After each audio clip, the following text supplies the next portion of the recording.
Hey, welcome into the Kudzu Sports Harris County Coaches Show right here on Georgia Alabama Sports Live. I'm Rick Beach, and this week we're going to have a special guest with you. I mentioned the other night on Kudzu Sports we were trying to get our schedules aligned. We finally got them aligned, and I try to keep y'all guessing each week on what sport we're going to do. But this week we're fortunate to have Harris County cross country coach Donnie Ellis join us. Donnie, you there? Crap. Hey, Rick, how are you? Hey, Coach Ellis, how are you? Doing well. Good, good. You know, cross country kind of football just eats everything. It seems like in the fall with just so much attention it gets. Then in Harris County, softball has really blown up over the last 10 years or so. And cross country is not up in the forefront, but give everybody kind of a synopsis of the sport and how important it really is for these kids and just what it teaches them. Yeah, Rick, I'll just tell you and Harris County fans out there that cross country is one of those sports that you either love it or you don't know anything about it. And I think the folks that coach it and participate in it realize that it's especially in the Georgia heat and the hills and the humidity, which we pride ourselves on. Georgia cross country runners are tough because we got to deal with that kind of stuff. And so in Harris County, I would say 4 or 5 years ago, we started to catch some steam where we were able to get a couple good runners in there, and the guys team kind of took off. And then now I'll tell you the girls team. And this past weekend really proved that Effie Ward, Meg Anderson, and those girls really have stepped up. And I think the rest of Georgia is about to wow, where is Harris County? They're pulling out the maps and finding out where we're at right now. So right now is an exciting time for Harris County cross country. That's awesome. You talked about the Georgia heat. I know we spoke a little bit about it, but tell everybody what you did to kind of combat that and beat the heat, so to say, this summer. Yeah, so, you can only run so far and you can only run so hard. So two of the biggest variables that a good cross-country coach is going to manage is intensity and in volume.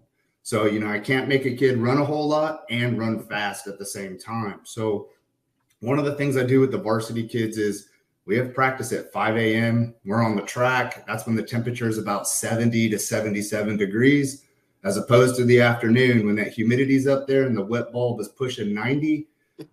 We really can only go pretty intense for about an hour, and then that's it. We got to shut them down. So for the varsity kids to try to get that intensity as high as we can to compete at the state level, we're getting after it at 5 o'clock in the morning. That's pretty impressive. The mindset of a teenager to commit to something at that level, to getting up in the morning, it sets them up for life. You look at what they're going to be doing, and their mindset is already at this age, hey, I got to get up, being there at 5, you got to get up at 4, then just kind of get throughout the day. So I commend the athletes. And you mentioned her name earlier.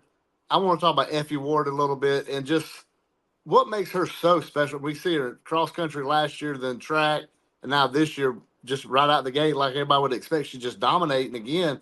What makes her so special? If you talk to her and her family and her teammates, she would tell you she's not special. She's just that young lady who's always got this bright attitude, comes to practice and says, what can I do? What can I do to get better? And I will tell you, I really do put a lot on these athletes. I give them a whole variety of things to do, from a 15-minute warm-up to pretty intense workout sometimes, to core, weights, cool down. And then that's just the working out. On top of that, you have recovery, which is just as important as the hard workout, which includes ice baths, time in the Normatec, rolling your muscles, getting a massage, going to the IV clinic and getting nutrients put back in you because you may have went too hard the day before in the heat. So I will tell you what, I do think Effie Ward is special because she's that girl that will do everything that a coach tells you to do. And so I put it back on her. I'm like, hey, since you're doing everything I tell you to do, if you don't reach your goals, that's my fault. I failed you. And so she really puts my workouts to the test, and she's always pushing it to the next level. Every single workout, she's just pushing the entire time to see how much she can get out of herself. When people think cross country, they think You show up at the school or wherever y'all are going to run at that day, and y'all just bust them loose. You sit there with a clipboard and write down the times. What does it take in preparation?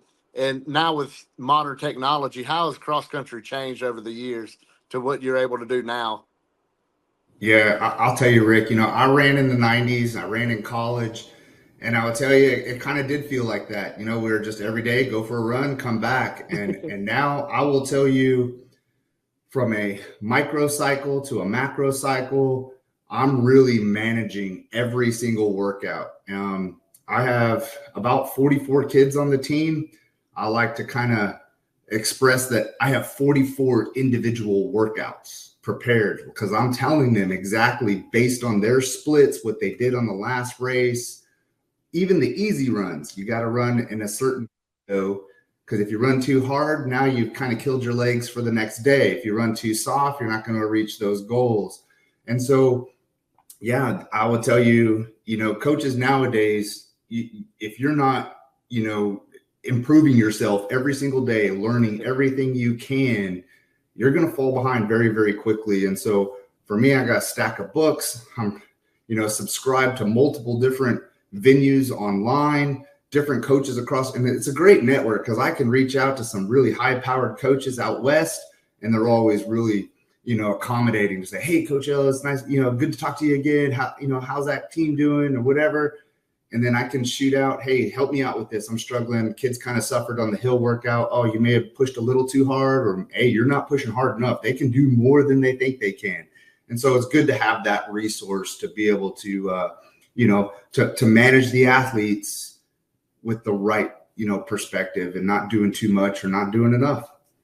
And you mentioned you ran. What's your, tell us a little bit about yourself, because obviously we've never had you on here. Just kind of tell Harris County about yourself and your coming up, what made you get into cross country and stuff.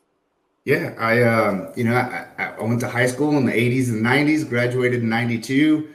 Kind of, I was a football kid, soccer kid, and it's kind of small. And, by the time I actually grew to 5'10", and by my junior year, I'd kind of like, hey, I'm going to go the track and cross country route. And, I got into track and I started running the mile, the 2 mile and cross country and out in California. Got a small scholarship, competed in JUCO, competed in D1 out in California, went to Sacramento State. Did pretty well. I wasn't a standout by any means. I ran, around 15 flat for a 5K most of the time, which was pretty good, but you weren't going to be the national guy, so to speak. Yeah. I was a 9:32 miler. And so I kind of got into coaching because, after 13 deployments in the Army, I wanted to spend some time with my kids, and we moved to Harris County. So I started focusing on trying to help them. Of course, a lot had changed since the 90s. And so I had to kind of up my game to coach my boys. And then honestly, it turned into, I really love the Harris County kids. So my kids graduated. I got my daughter's a junior right now, but my boys who were really good in running, they graduated in 19 and 22. And a lot of parents and coaches and people thought I would disappear after my kids graduated. And I was like, no, I love it. And in fact, I was really into the boys program because my boys were running. But man, I really fell in love with coaching the girls because man, they are just as tough as the boys are. And honestly, the fire and energy that they bring to want to compete, man, as a coach, I love coaching the girls. So, and now I think, the boys team that we did really good up until about 21, 22. And then we, just like every sport, the kids kind of graduate and you got to rebuild. And right now, man, we got a fresh bunch of freshmen and sophomores that are just coming into the program and ran all summer long. Rick, you spoke earlier about kids coming to the 5 a.m. We only do that once or twice a week now that it's in the fall. But man, in the summer, we showed up Monday through Saturday, 6:30 a.m. And some of the parents were like, who is this coach? But making us come out here. But then they kind of saw their kids and how disciplined they were. We have 20, 25 kids at every practice. So yeah, that's really all I'm really about. I ran cross country and track in high school. I joined the Army right after 9/11. Tried to keep up my running in the Army. And then I just retired this last year. And so one of my ways to just stay in shape and keep it going, now I'm running with the Harris County kids and when I can. And And so, that's my story. I'm sticking to it. Well, it's a great story. It's, a Division I cross country. So you're already might not have been running at the top national level, but to get a scholarship across country is pretty incredible. And we see your kids out there running on Mobley Road, down Tiger Way. We see them all the time. And it's like, man, these kids are always getting after it. And I will say, you have noticed that the girls kind of been leading the pack over the summer coming out there. I talked to Coach Moss on flag football a couple weeks ago, and it's just the amount of female talent at Harris County High School right now. It's you look at track last year, a couple points from winning the state championship, but so many sports were Elite Eight. Almost every female sport is Elite Eight, the summer Final Four, the championships.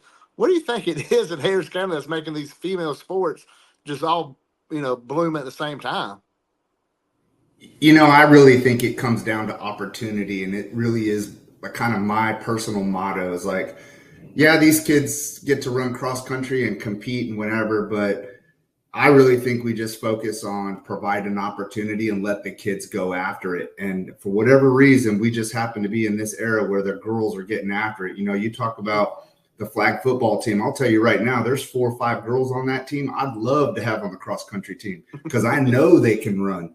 And so you're absolutely right. The talent is, man, it's out there. And I think, the cross country kids could go out for flag football and vice versa and go out for soccer. And, I got a girl on the Meg Anderson, she came from soccer and easily transitioned. And now she's leading the pack of the mid. Now we're like, I did some analysis after this last weekend, and the girls team are ranked a very close second for cross country right now. And it has a lot to do with a soccer player, And I've attributed some of the success from the female sports to the youth soccer that is kind of was available back with this kind of that batch that started at 4 and 5 years old. And Harris County with Little League, and I've been involved in Little League. Not every Little League is supportive of softball and all in like Harris County has been. So these girls kind of come up in a competitive atmosphere and they have the opportunity at a very early age to compete. And I think they just get that competitive nature.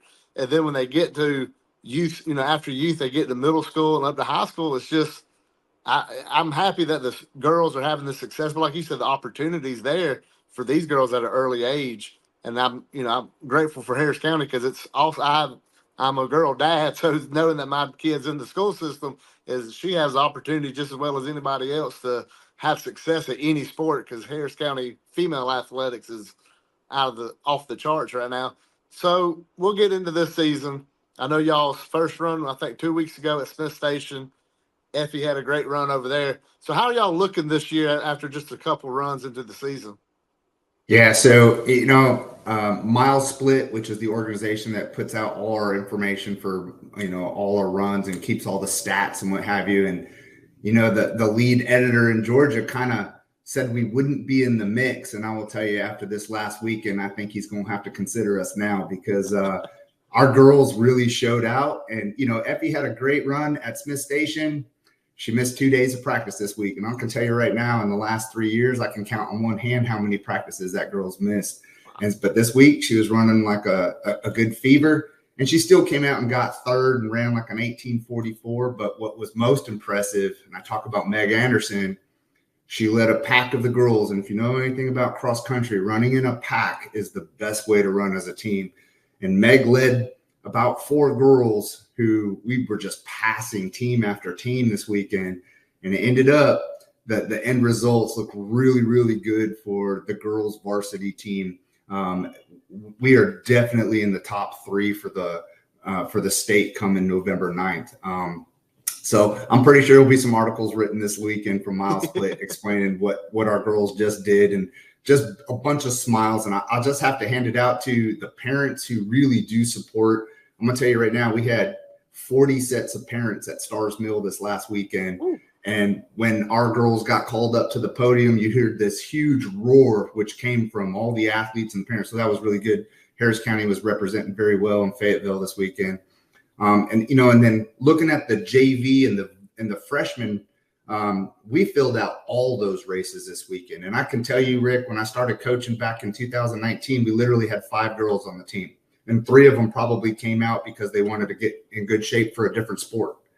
And now we have close to 30 girls, and we competed very, very well in varsity, JV, and the freshman race. And just so you know, and some schools can't even fill out the freshman race. It's just they don't have enough people on the team. So that tells you where that girls team is now. And now on the guys side, I kind of alluded to the fact that we're rebuilding, but we have a freshman, Cade Kiefer. His mom's actually came out to be our community coach. And Cade and his group of guys, man, they are really starting to step up. Our goal right now for the boys team is to try to get in that top 15 at state. This year, they only allow 24 teams to go to state. So our goal is to try to get in 15. And then, of course, like I said, we got a bunch of freshmen and sophomore. The goal is to keep growing that program. Yeah, if you can get the young kids just to get to state and see that and compete on that stage, it gets them ready for the future. And that's always exciting. Just being in there as a young kid coming in. Now, cross country, obviously, individually, your scored, your time. But how did, I wrestled in high school, and it was a individual sport. You're responsible for what you do. But for whatever reason, it brings you together as a team. You learn how to pull one another. How do these kids, cheer for one another, support one another? And how do you see that, like, over the summer grow into getting ready for the season? Yeah, absolutely. So there's just I've seen certain seasons where we come out and even the athletes, even though they're running cross country, they don't quite really understand what is going on. The parents, a lot have never ran before, and they're like, don't know what to do. And I literally will hold a brief before we get going. And I'm like, all right, mom, dad, you want to see your kid run? Here's the best places to go. You'll see your kid pass by 3 or 4 times. So, you probably hear the soccer moms out there are pretty like wild and crazy. You ought to see some cross country parents because they be putting some miles in, zipping back and forth across the course to go find their kid and cheer them on. And what's amazing is, we run like 5 races this weekend. And so it's one right after another. So, the varsity girls go as soon as they're done, they switch out of their spikes and get into their training shoes, and they're back out on the course cheering on the JV girls or just the next race. And and our squad's gotten pretty big. We have about 45 kids on the team, boys and girls. And so when you see them all out there cheering you on, man, it really just lifts those kids. And they're like, man, I got to keep going. Everybody's watching. There's no slacking off on the backside of the course because there's some parent, some kid cheering you on, ringing a bell or whatever the deal is. So big kudos to the athletes and the parents to just get out there and support. And it really does feel good when you're out there and it's hot, it's humid, and you're on the backside of some hill and there's some parents screaming to try to get you up the hill. So definitely the culture and cross country for Harris County is pretty alive right now. And that's also, you mentioned like the Stars Mill, the parent support, the community support you get. It's not Harris County. I noticed flag football a couple of years ago is newer sport, Final Four.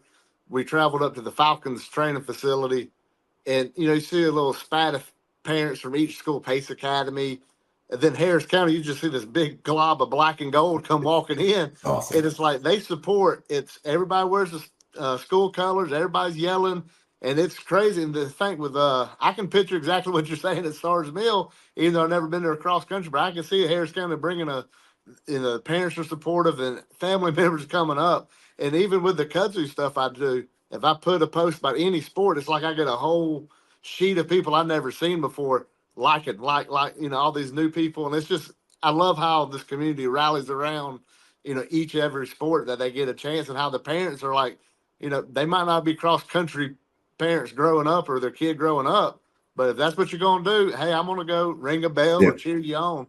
So that's awesome that y'all are getting that support as well, because most people just think, football, basketball, get that, but the no cross country is pretty incredible. Yeah, absolutely. Yeah. So what do y'all have coming up, and anything locally for the people to come out and support y'all there? Yeah. So I really like to schedule the cross country meets every other weekend. Pretty much we go get a race and then we get back to training for a couple weeks and then go do a race. And so our next one will be up in Huntsville, Alabama. That's like our one away, stay overnight. It's kind of like a carrot for the kids to kind of compete for, to go out there. It's one of the largest cross country races in the Southeast. But then we come back for a couple small meets where we'll probably send most of the JV folks. They'll go to Muskogee County on the 24th of September, and then we'll go out to Marion actually the weekend before that on the 21st. A couple small meets, those are local. And then the one meet Harris County will hold will be on October 24th. We do the Hoka Postal Nationals. It's a 2-mile on the track. The middle school will be involved in it too. And the reason we do that is because the kids will run hills and all this other stuff. And what I like to do is put them on the track right before we go to regionals and state and sections now. Let them pound out a 2-mile on the track to see how fast they really are. And we do it under the lights. And by that time in October, it's pretty cool. So they really pop good times, and it really gets them pumped up to get ready for going up against our region competition and sections and qualify for state. Our next biggest meet that's like really in Georgia that we're really going to be going for is the A6 Invitational with Alexander High School that hosts it. That's like one of the biggest invitationals in all of Georgia. That's October 5th.